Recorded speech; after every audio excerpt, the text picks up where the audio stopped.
Good morning, students. As we are discussing the chapter 3rd of SST book, so the name of the chapter is Human Heritage.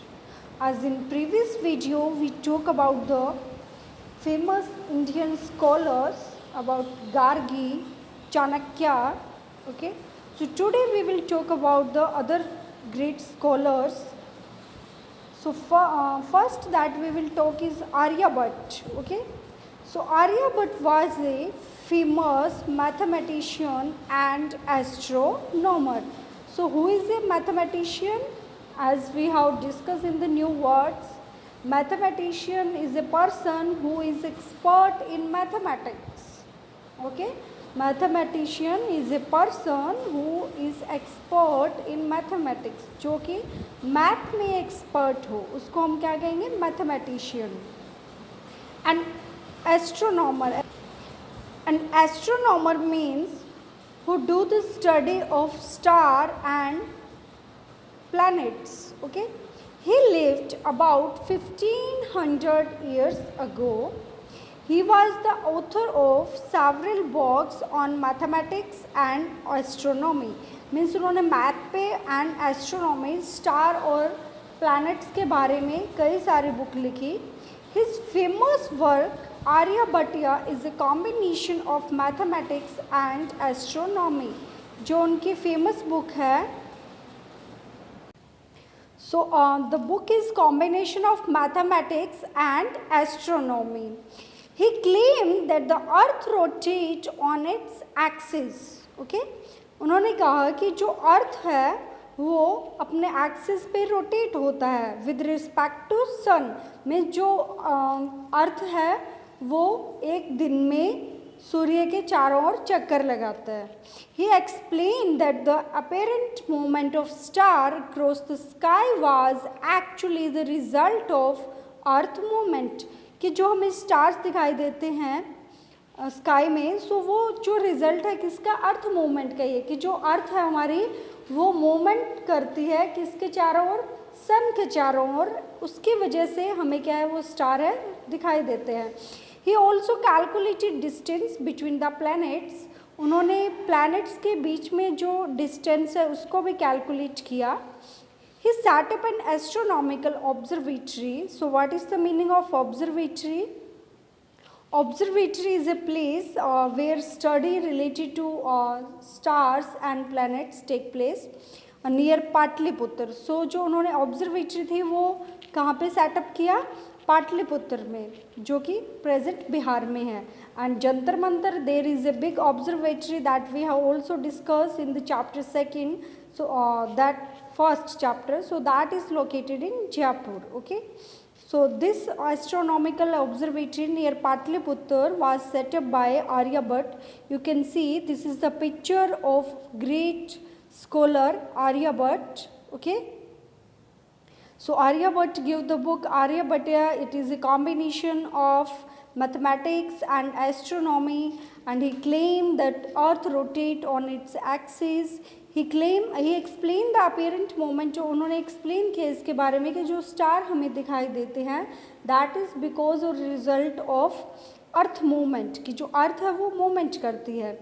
And he also calculated the distance between the planets. Okay, next scholar, Indian great scholar we have, that is Kabir Das. Okay, so this is the picture of Kabir Das.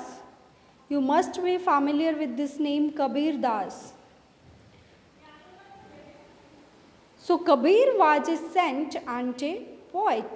जो कबीर थे वो Saint भी थे और poet भी थे, मतलब संत भी थे और कवि भी थे. It is believed that he was born around 1440.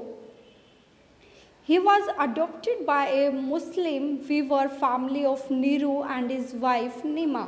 कि उनको अडॉप्ट किया था एक मुस्लिम फैमिली ने जो कि नीरू एंड उसकी वाइफ का नाम था नीमा, इन वाराणसी.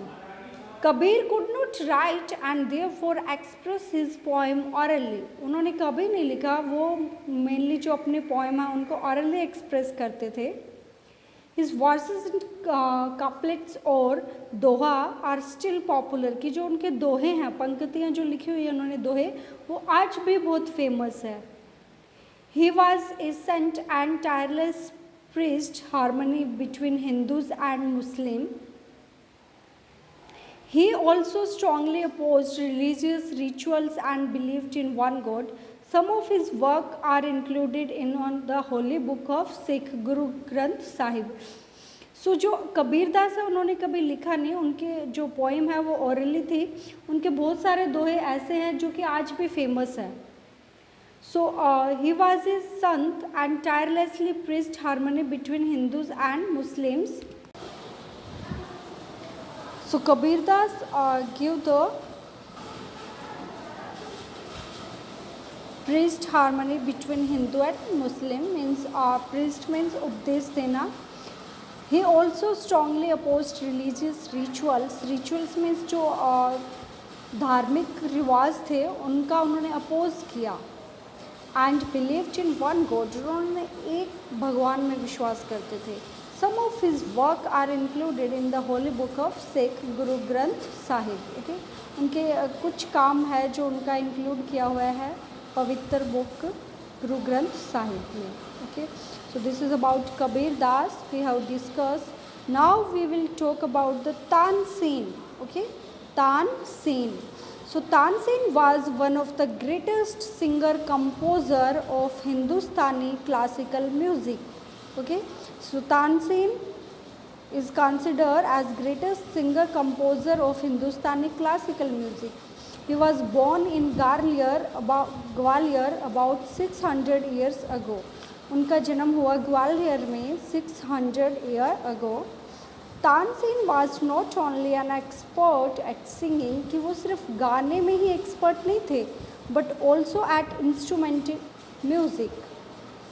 तो जो इंस्ट्रूमेंट बजाते हैं उसमें भी वो क्या थे, एक्सपर्ट थे. He was one of the 9 jewels और रतन इन मुग़ल एम्पायर. वो मुग़ल एम्पायर अकबर का जो दरबार था उसमें जो 9 रतन थे, जिन्हें 9 रतन बोला जाता है, उनमें से एक थे. ठीक है, तानसेन जो मुग़ल एम्पायर अकबर थे उनके दरबार में 9 रत्नों में से एक थे. Akbar court, he was also honoured with the title Mian by Akbar. Akbar ने उनको टाइटल दिया Mian. It is believed that he was so impactful as a singer that his Raag Deepak could light lamp and Raag Megha Malhar could bring down rain. कि वो जब राग गाते थे तो उससे क्या दिए जल जाते थे एंड राग मेघा मल्हार से जो बारिश है वो आ जाती थी.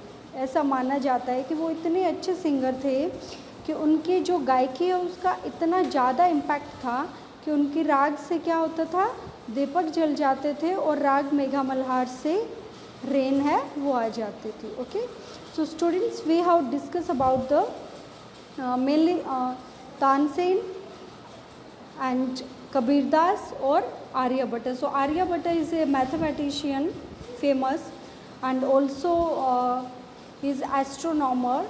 Then Kabir Das, he was a saint and as well as poet.